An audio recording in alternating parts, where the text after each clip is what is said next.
Yeah, of course nitaanza kwenye msingi kabisa kwamba kitu bora kina sifa zipi. Kwa hiyo mazingira yanategemea.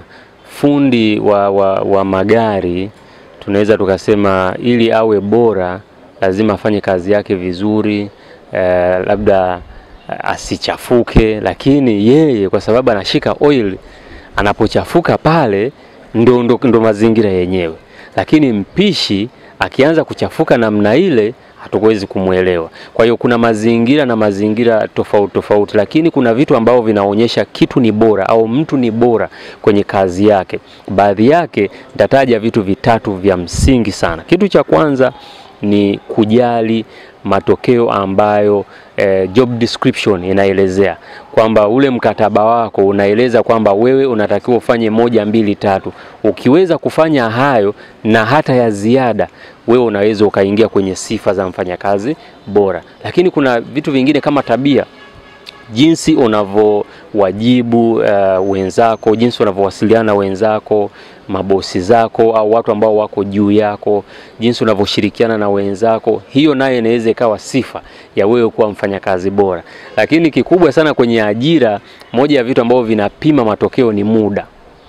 Una discipline ya muda, unafika kazini mapema. Kama ni muda wa kazi ni masaa 8, unayatumia hayo masaa 8 au unatumia masaa 6 na mengine unachomoka, unaondoka, unaenda kufanya mambo yako. Kwa hiyo vitu kama hivyo vinaweza vikasababisha wewe kuonekana wewe ni mfanyakazi bora kwenye eneo fulani. Zipo sifa nyingine nyingi sana: kutunza mali za biashara au mali za taasisi, mali za umma au mazingira uliopo. Mimi nimefanya kazi kama mwajiriwa, lakini pia sasa hivi na mimi nimeajiri. Kwa hiyo naweza nikaona kwenye mazingira ya kuajiriwa na mazingira ya kujiajiri, ubora upo katika thamani unayoiweka kwenye soko. Popote ulipo, kama unaweka thamani kubwa kwenye kitu unachokifanya, wewe utaonekana mfanyakazi bora. Okay, kuna baadhi ya wafanyakazi tunawaona yupo kazini lakini muda wote anaongea na simu. Labda kama wale wanaokaa mapokezi. Lakini hizo simu pengine unakuta labda sio za kazini, ni simu tu za nyumbani, anaongea na watu kawaida. Hivi kwa watu kama hao, una neno lipi la kuambia? Ya, moja ya vitu ambavyo vinaharibu sana kazi za watu, biashara, ni mfanyakazi kupoteza muda kufanya vitu ambavyo havileti tija kwenye eneo lile. Kwa hiyo kama wewe ni mfagiaji na unaanza kuosha vyombo, unafanya kitu ambacho hautakiwi kukifanya. Wewe unaweza ukaona kwamba mimi nawasaidia kuosha vyombo, lakini hiyo sio kazi yako. Kwa hiyo ukienda kazini ukaanza kuchati kwenye simu na unachati na watu ambao haihusiani kabisa na kazi yako, maana yake unafanya kitu ambacho sio lazima kukifanya kazi, yani sio jukumu lako. Au katika ile business model canvas kuna kitu kunaitwa key activities. Kuna majukumu ambayo unatakiwa uyafanye ili yaweze kuzalisha na kufanikisha, kama ni biashara, taasisi au maeneo ya kazi uliopo. Kwa hiyo ukifanya kitu kinyume na hiyo, maana yake wewe unapoteza rasilimali, unapoteza muda, lakini pia unarudisha nyuma eneo hilo kwenye maendeleo. Kwa majina naitwa Irene Thomas, ni mkazi wa Kawe, Dar es Salaam. Kigezo cha kuwa mfanyakazi bora: nidhamu. Nidhamu kazini ni kitu cha maana. Unaweza kukuta mwingine nidhamu hana, anaagizwa na bosi anakataa.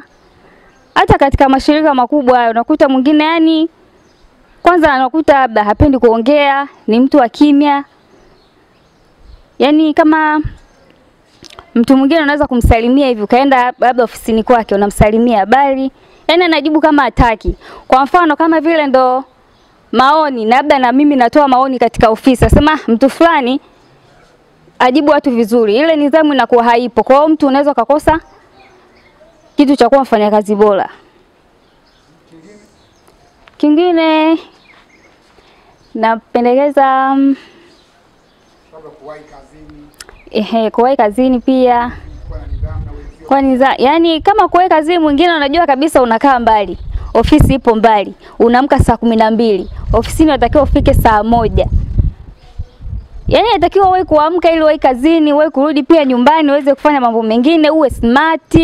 Sababu hata ukichelewa kuamka huwezi kuwa smart kazini. Hivyo vyote vinabeba. Kwa jina naitwa Dr. Emmanuel Ezra Lazaro, ni daktari bingwa wa magonjwa ya ndani kutoka hospitali ya rufaa ya mkoa wa Temeke. Katika hospitali yangu kwa siku ya leo ya wafanyakazi nimechaguliwa kama mfanyakazi hodari namba 1 na nimefanikiwa kupokea zawadi ya shilingi milioni 5. Kwa kweli najisikia furaha sana kwamba tunapofanya kazi kwa juhudi, pia juhudi zetu zinaonekana, na hii ni motisha kubwa sana kwa mimi na wafanyakazi wenzangu kwamba tuendelee kufanya kazi kwa bidii na kwa weledi ili tuweze kujenga taifa na kuleta maendeleo katika taifa letu. Kwa hiyo napenda kuishukuru sana hospitali ya rufaa ya mkoa wa Temeke na mkurugenzi wangu Dr. Joseph Kimaro kwa zawadi hii ambayo amenipa kama motisha kubwa. Kwa hiyo mimi naahidi kama mfanyakazi nitaendelea kufanya kazi kwa bidii na kuzidi kuongeza juhudi katika ufanyakazi wangu ili tuendelee kujenga taifa na kuimarisha afya za wagonjwa wetu.